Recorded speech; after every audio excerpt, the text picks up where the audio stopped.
Hey folks, as you can see or hear, I am slowly setting this studio up here in my new home.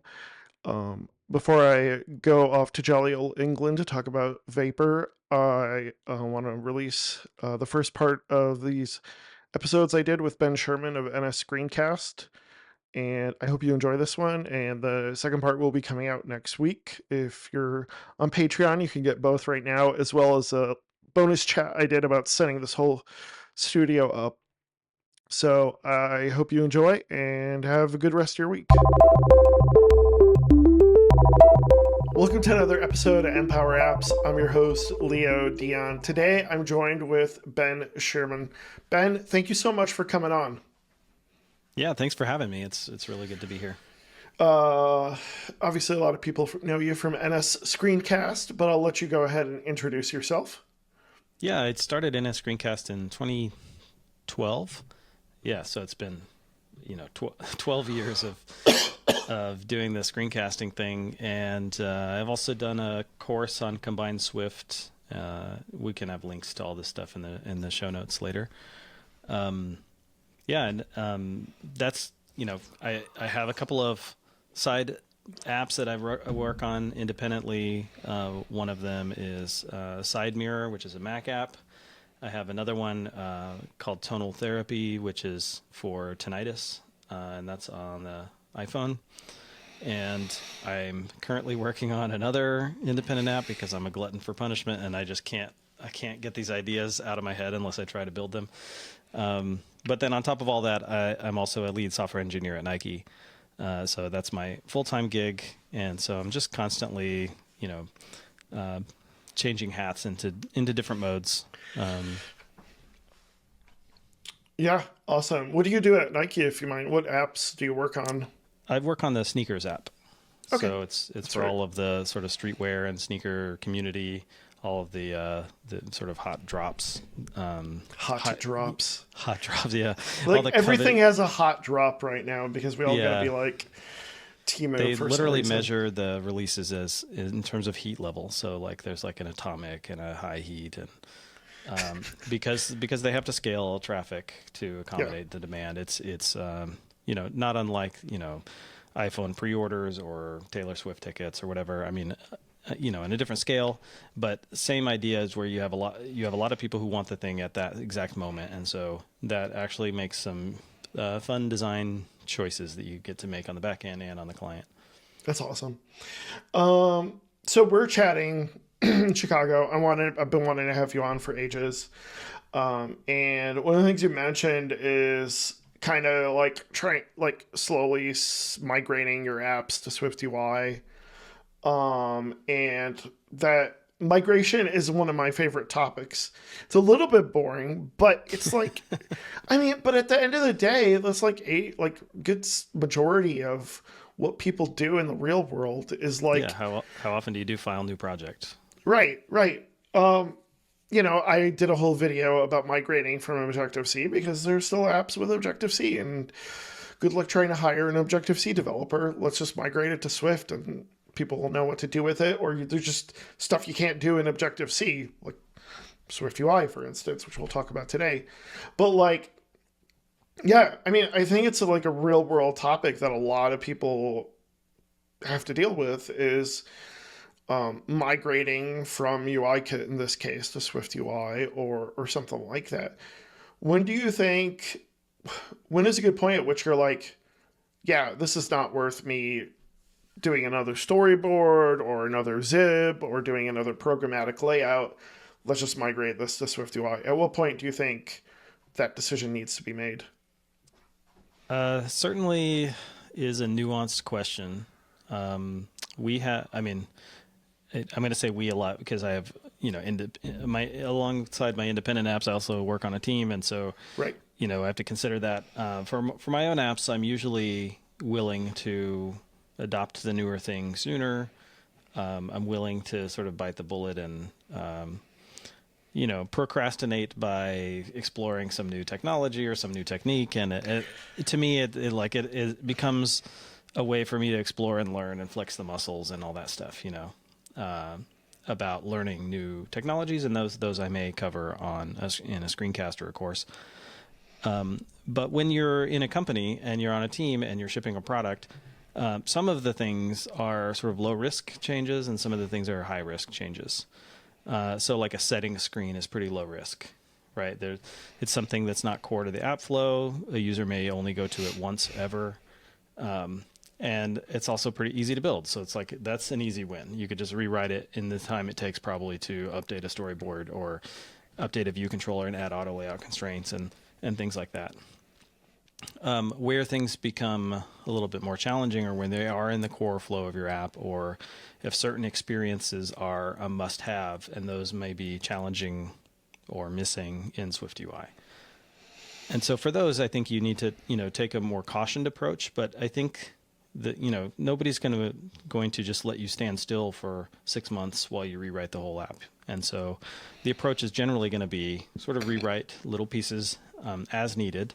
If something doesn't need to be changed, don't change it. But in our case, in a lot of cases I've been on, the cost of new features just sort of generally goes up over time because the code base is harder to work in. It was never designed to do the thing you're trying to do.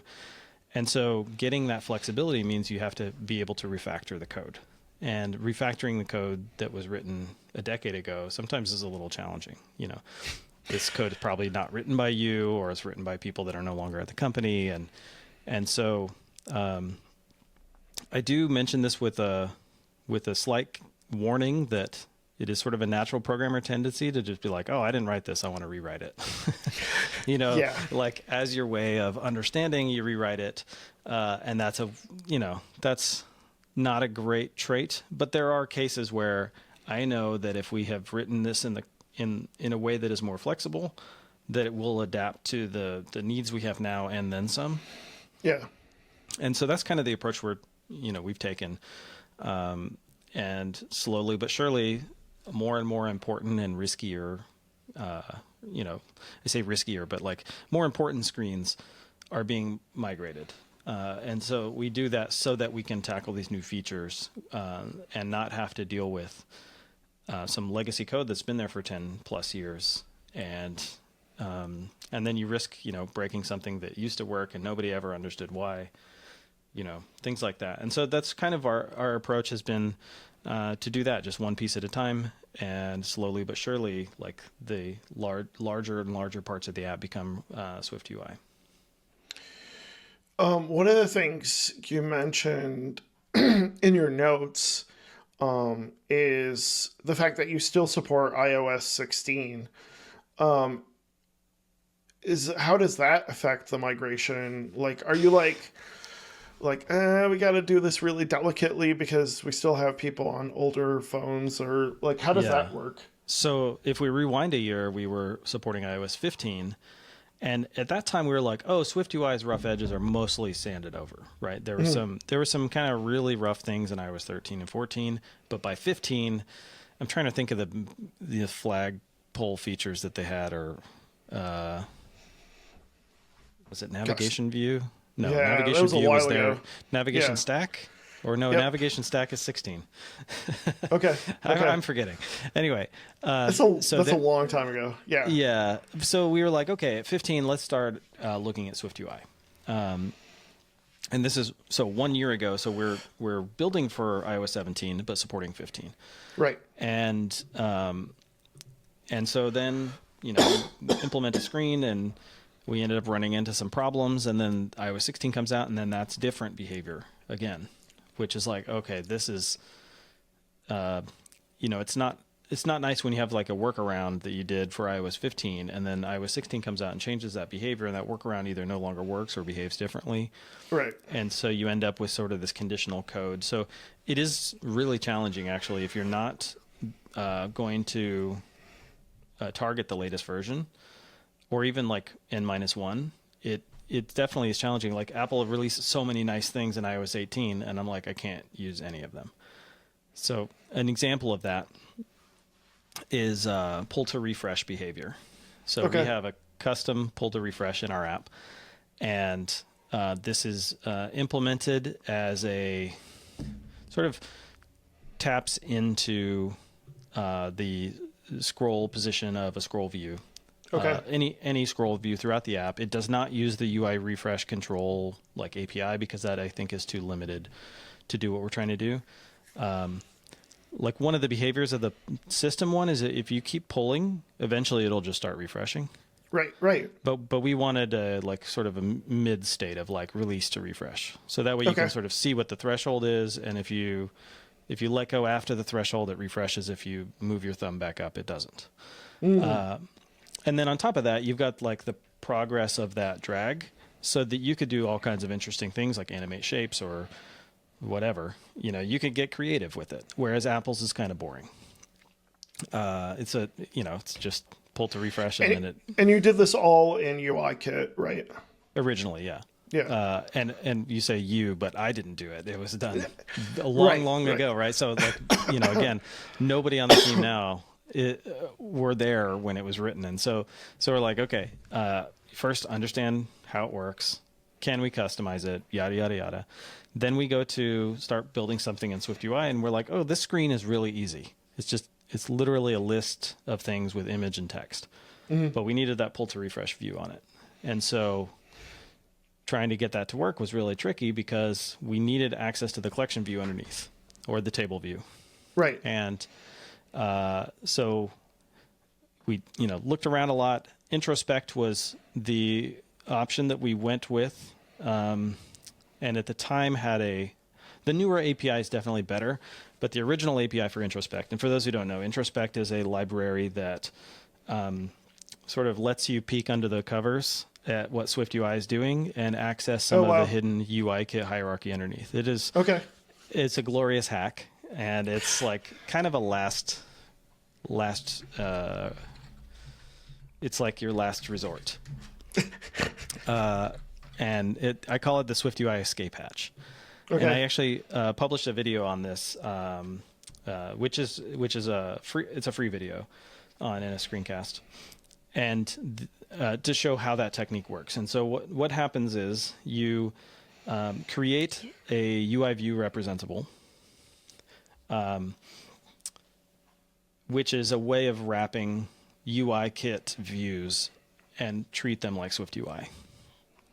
So, and there's also UI view controller representable as well.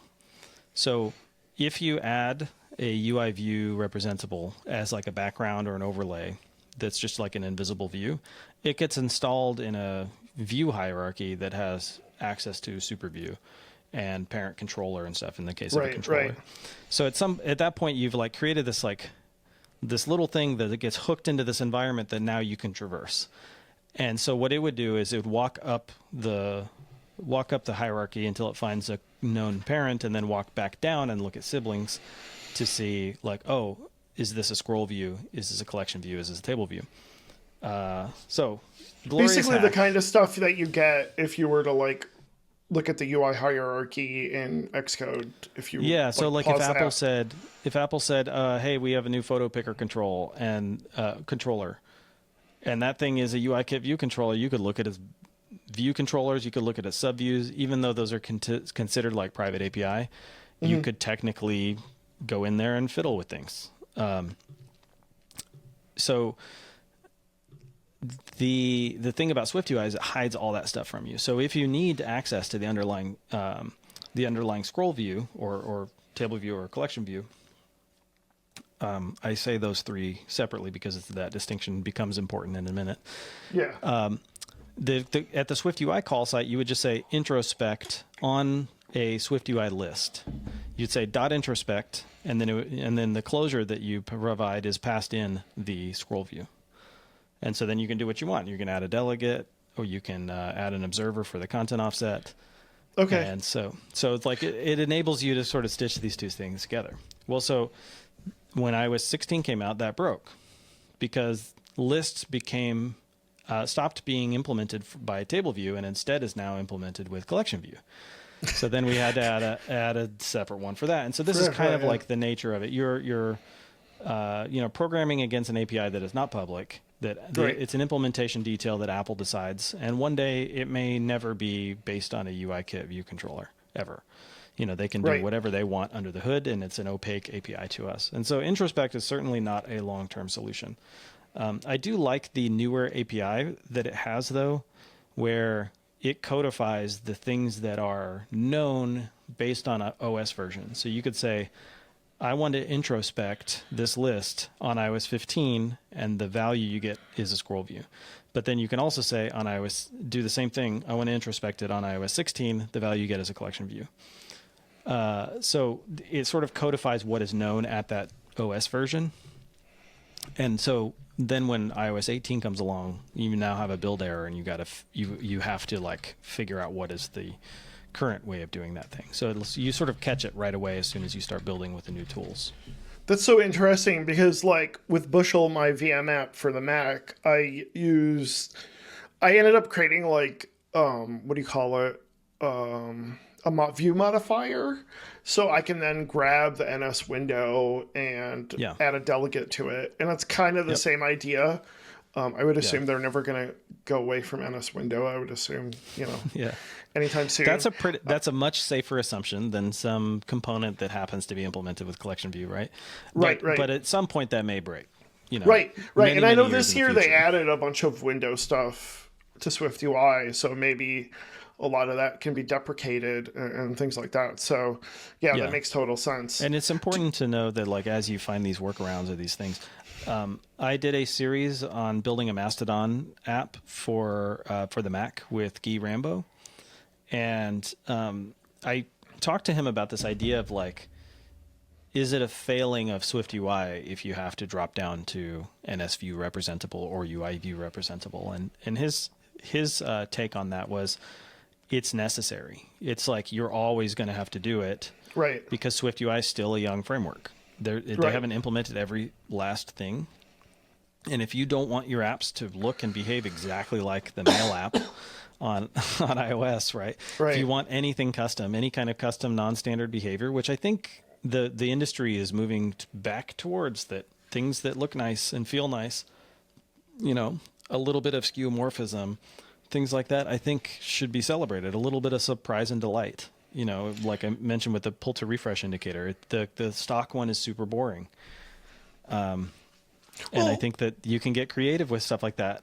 And if Apple doesn't provide it, right, the refresh control modifier in SwiftUI only gives you the default behavior, and you can't customize it at all. Sort of going back to that example of needing to customize that, we ended up using Introspect as, this kind of sucks, but we don't have a better solution. So we went with it in iOS 15, targeting iOS 15. iOS 16 ended up having different behavior, so we had to fix that. And then now we actually have a real solution that doesn't require such hacks, but is sort of a new beast on its own.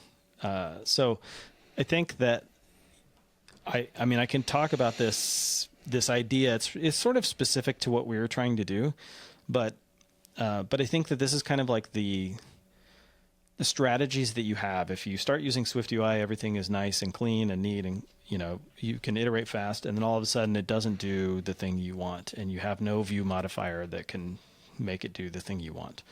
The tool at your disposal is UI view representable or UI view controller representable to, like, okay, I know how to do this in UIKit. How can I translate that to SwiftUI? So we came up with something. I have it's a terrible name, but it's basically a collection view, SwiftUI view that wraps a UI collection view that uses compositional layout under the hood. And we do that for two reasons. One is performance. If you have an infinite list of content, so imagine you're building a Mastodon client and you're just scrolling through stuff that has images and links and text and stuff, the lazy VStack is just not going to work. And list. Do you know what it does underneath that makes it so much slower? So if you can kind of squint and look at what Apple was doing with collection views and table views to make things fast, and especially with around layout, like knowing how tall a cell is really important for knowing like how far you are scrolled through the content. What does the scroll bar look like? How big should the scroll bar be? Because if that stuff changes dynamically, then you got to stop and compute it. So we run into problems with lazy VStack because it needs to know sort of the layout of all the different items, so it knows like how many am I showing on this first page. So if you look at lazy VStack and you try to chain like a task modifier or an appear modifier onto an element, you may be surprised that it gets called right away, even though it's the last item in the list. Okay. And so like something like an auto paging to the next page. In pure SwiftUI, one way to implement this would be to have your for each with all the items in it. And at the very end, add like a loading row that has a spinner. And then the onAppear modifier for the loading row kicks off the fetch for the next page of content. And so the idea is you get to the bottom, it loads, you get to the bottom, it loads again. So with lazy VStack, because it was trying to like probe to see how many items it could fit on the page, I got my appear modifier right away and it loaded page number 2 right away. And so it was like just kind of frustrating because there wasn't a lot that I could do to I'm sure there's maybe a different approach I could take, but so that was one issue. Performance on these lists was not fantastic when we did just some initial tests of like infinitely scrolling lists. But I still wanted to use SwiftUI for the content of the cells. So I was thinking like, let's make a collection view driven skeleton where all the meat is SwiftUI. And Apple provided UI hosting configuration. And I feel like a lot of people, myself included, just kind of avoided all those modern collection view APIs that were like, here's a cell's content configuration. And instead of like unsetting things in the will display cell, and then there was like prepare for reuse that you could override on a cell subclass, you would have to like unset everything that you set before. Like if there was a label, like say a subtitle label, and one of the elements didn't have a subtitle and you just skipped over setting it, well then if that gets reused, it would just inherit the value from the previous one. Right. So, like there was stuff like that Apple was trying to make better, and they implemented that cell content configuration and background configuration. And there's stuff about updating the state when somebody hovers or presses and holds or whatever. I want to say, like, of all the things that like Apple has updated on UIKit, it's been kind of like collection view. You could just kind of see that that's still a keynote, or not keynote, but maybe like primary piece of UIKit that's constantly being improved. So yeah, I'm not surprised by that.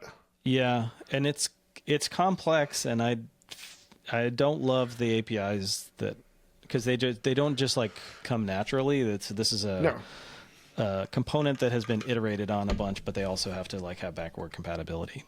But so I mentioned the content configuration stuff.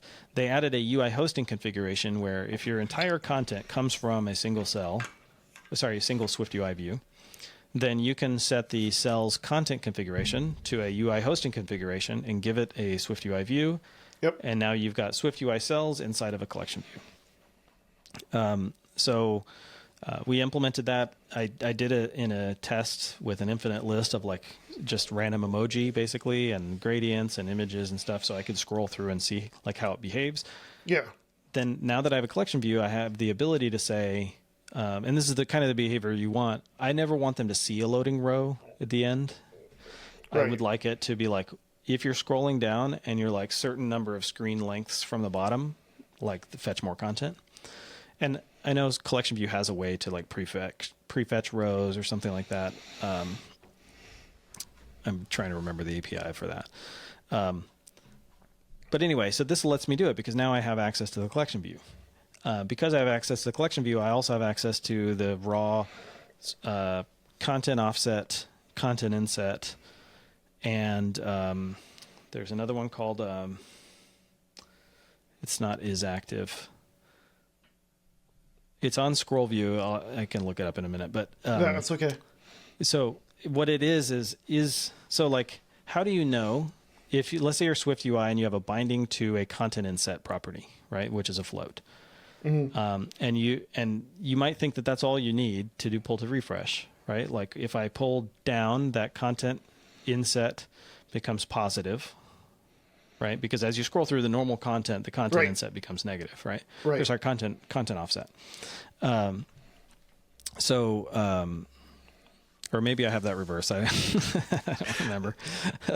So you pull down, and the pull to refresh thing is going to activate as soon as you've passed that threshold, right?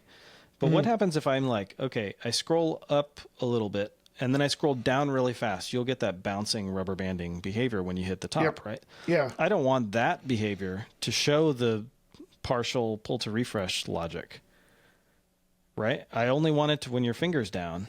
Is tracking is the name of the property on scroll view. So scroll views is tracking tells you if the user's finger is on the scroll view. And so this is how you can implement that, preventing rubber banding from also showing your pull to refresh logic.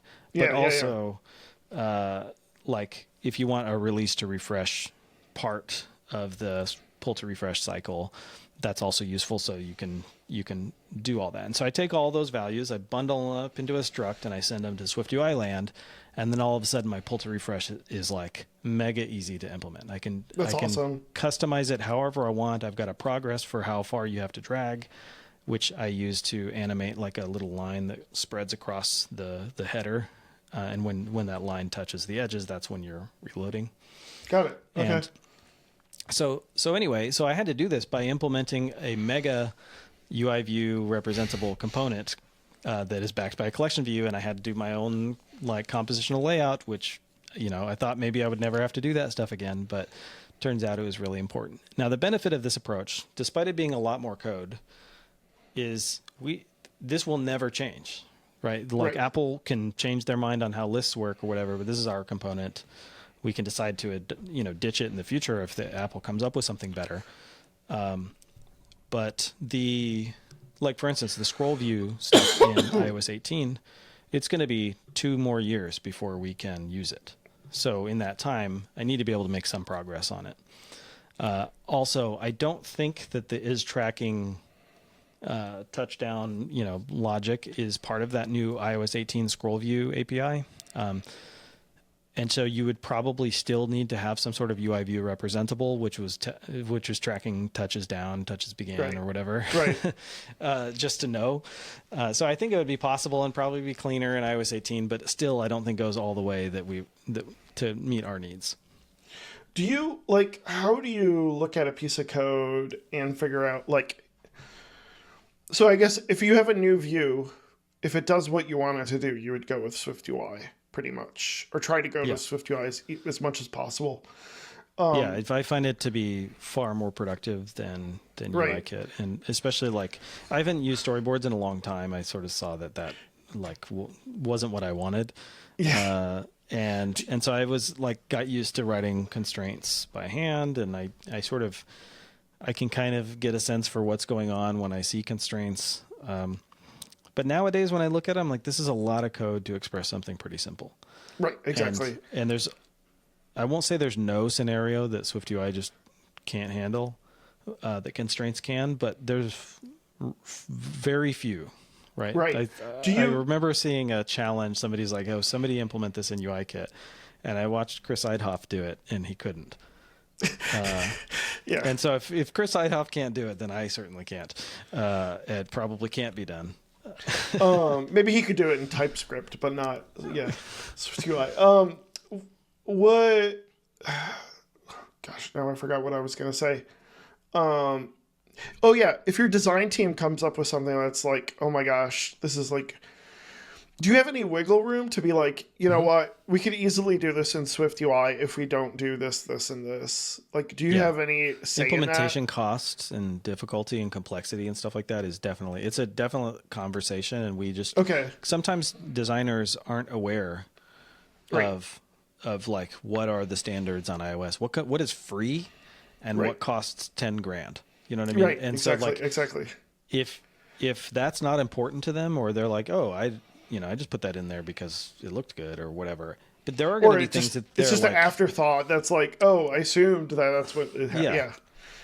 And so, but there are going to be things that designers will be like, no, this is a primary interaction or animation that is going to like make our app feel more fluid or whatever, and it's worth that time to invest.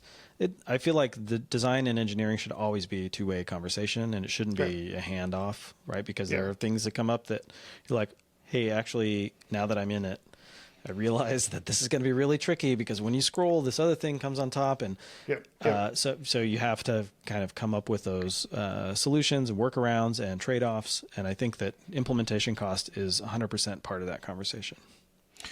One thing I was also going to mention was the idea of like having to step back to UIKit for doing more complex things. It's not. I don't think it's cheating because in some sense there was always the ability in UIKit to step down if you need to customize thing, God forbid. Like you would always have core graphics or core animation Yeah. or something else. So there's always going to be another layer removed from that abstraction to always customize things anyways, right? So it's like it's just a bit like you said, is it worth the $10,000 to do it? Like Yeah. it might be. I don't know. Yeah. Yeah, and I think I'm just becoming more comfortable with that decision of like I used to get frustrated like there should be a way to do this in pure SwiftUI, and sometimes Right. those involve really complicated solutions that involve preference keys and geometry readers and like to do something simple like I need to know how big this frame is so that I can replicate that size in a different place in a different view hierarchy, right? So like doing preference keys for that. I still feel like the preference keys system, it's like just for people who don't watch all the videos and like read all the articles and stuff like that, people who are just sort of doing their job. I don't think people really understand how this works. And so as soon as you start seeing preference keys like this preference key struct and extending environment values or preference, all those different like SwiftUI things that are like, what are you trying to do? Oh, I've got to create these 3 types. I need to extend to this thing. I think that kind of gets lost because it is kind of complex. Yeah. Right. And so like some of the pure SwiftUI solutions aren't quite as clean as you would hope they would be anyway. I also wanted to chat a bit about stages. So we talked about like if you have a new thing, you try to go SwiftUI as much as possible. Like, do you have stages from going from a UI view controller to a SwiftUI view? Or is it just kind of like we're just going to rewrite this as a SwiftUI view? Um,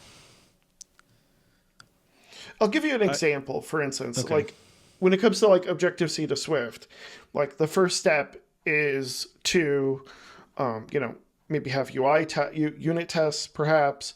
It might be adding syntactic sugar to the Objective-C so that you can specify whether something is nil or what generic type it is. Mm-hmm. And then maybe I might create like an NS object, class NS object, even though you'd want to do like a struct at some point.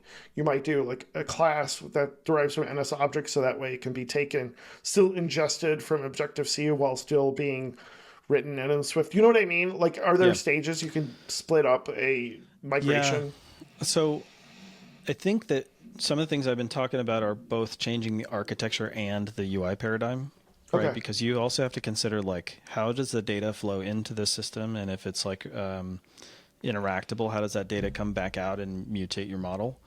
And in Yeah. UIKit, that's usually very different than in SwiftUI.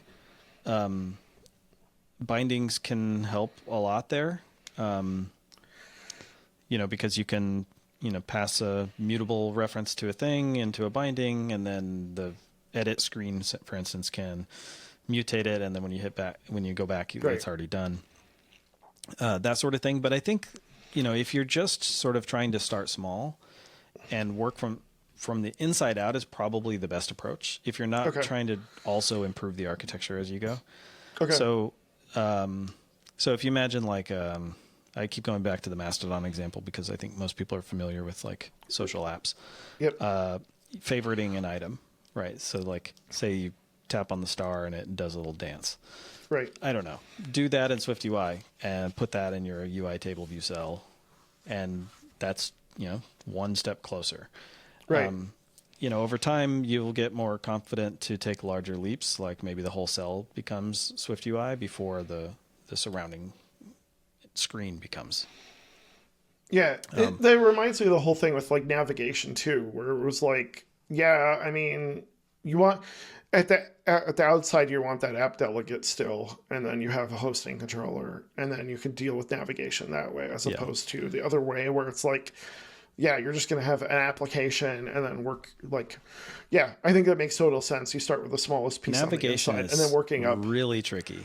It is When really you're tricky. when you're Yeah, mixing. I think it's tricky in general. yeah, I am not a fan of the approach that view controllers know that they need to push the next view controller in the chain, like okay, in a navigation controller scenario. It means that your view controller knows it's embedded in a navigation controller, which yeah, it that's weird. shouldn't know. Yeah, Sarush Kanlu has this amazing quote. I think it was at NS Spain in like, I don't know, a long time ago. And he said, children shouldn't tell their parents what to do. yeah, And that in is software, weird. he would argue that children shouldn't know who their parents are. Yeah, that is And so it's weird. like, it's a good sort of, I think about this a lot because this is kind of where the coordinator pattern came out, where you have these view controllers that can be embedded in different contexts if you needed. But the point is they don't know how the navigation works. They just delegate it up to a coordinator, and the coordinator is like, oh, I'm in a navigation stack. I need to push this other thing.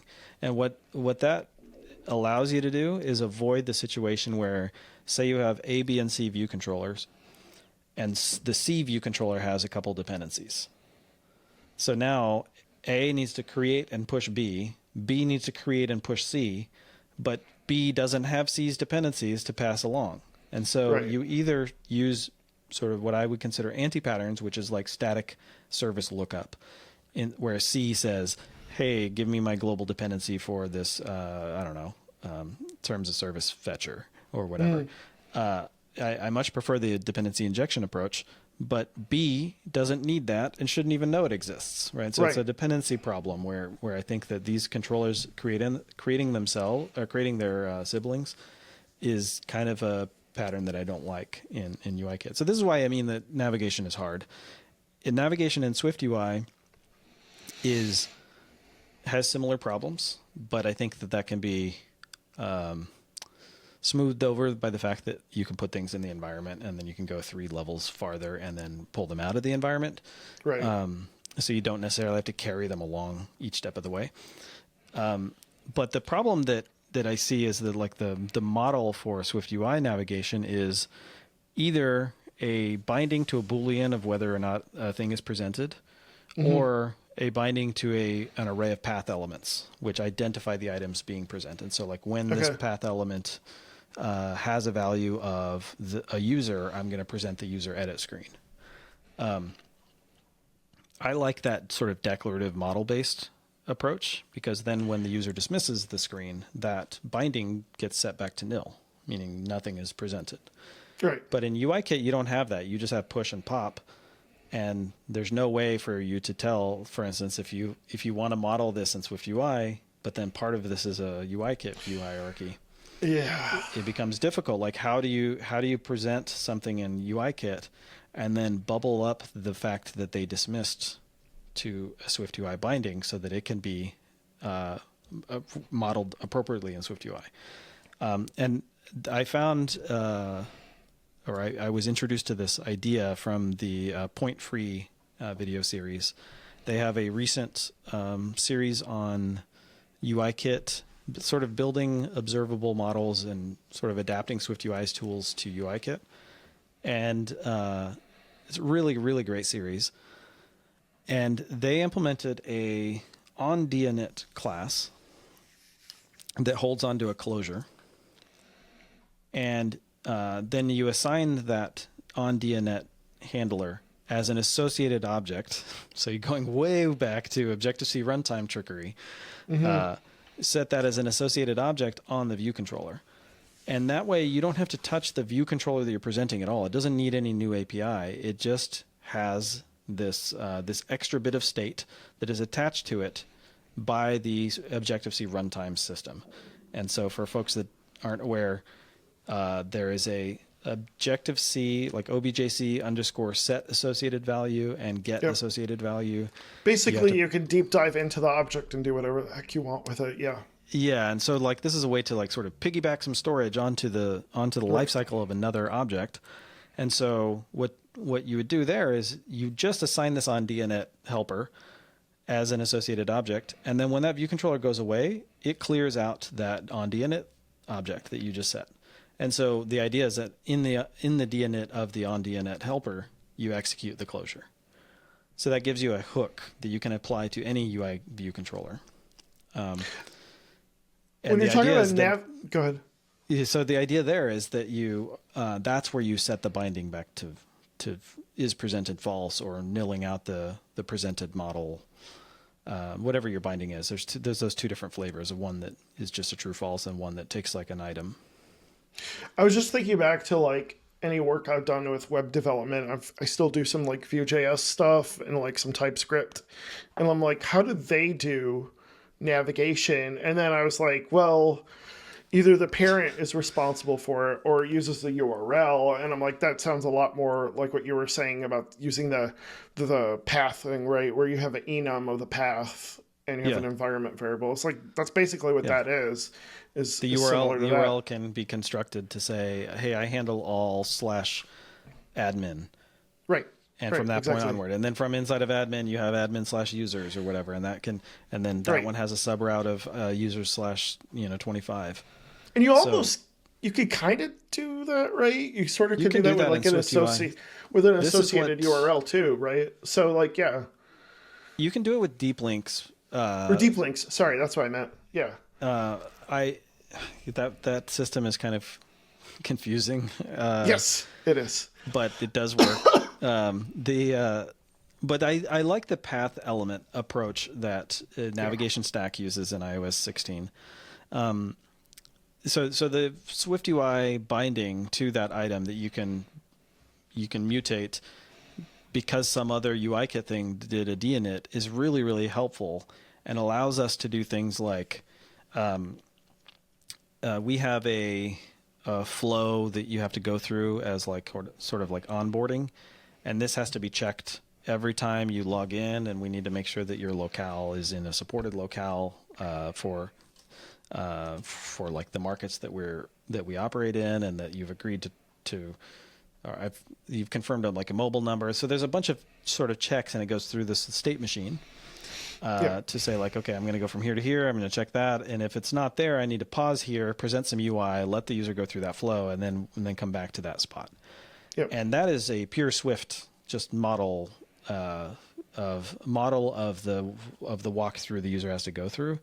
So knowing when they're done with a particular flow that is in UIKit, and those components are built by another team that we don't influence, that is really handy to be able to do that sort of thing without having to wrap in a parent view controller, without having to do a PR on that particular component.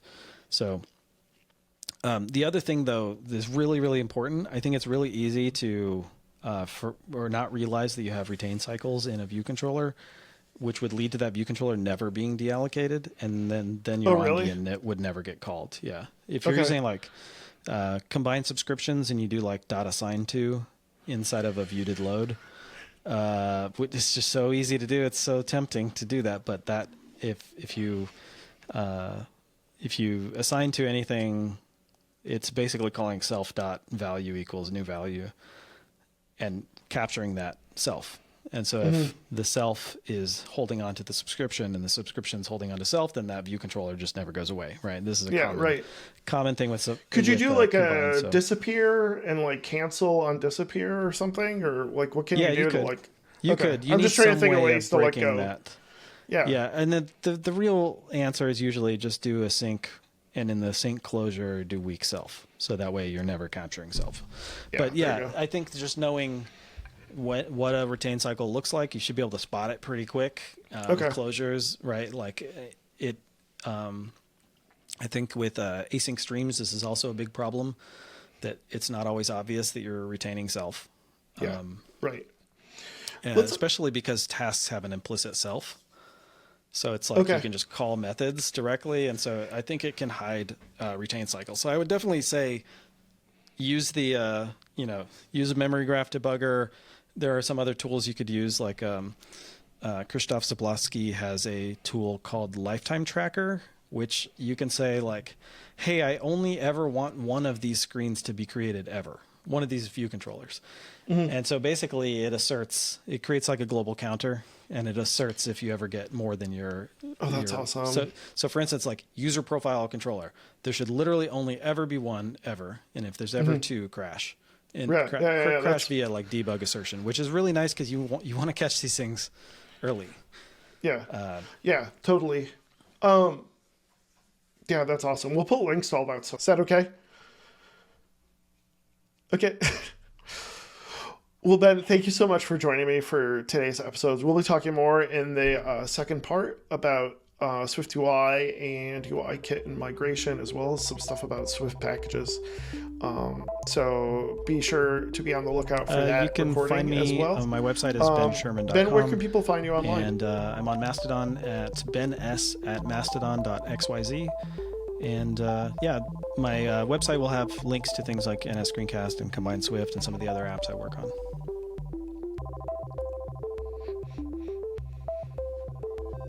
Yeah, awesome. People can find me on Twitter at LeoGDion. My company is BreakDigit. If you're looking for a developer in the Apple space, please reach out to me. You can also find me on Mastodon at leogdion@c.im. If you enjoyed this episode, watching this on video, please like and subscribe. I greatly appreciate it. And then if you're listening to this on a podcast player, please give me a review. Thank you so much.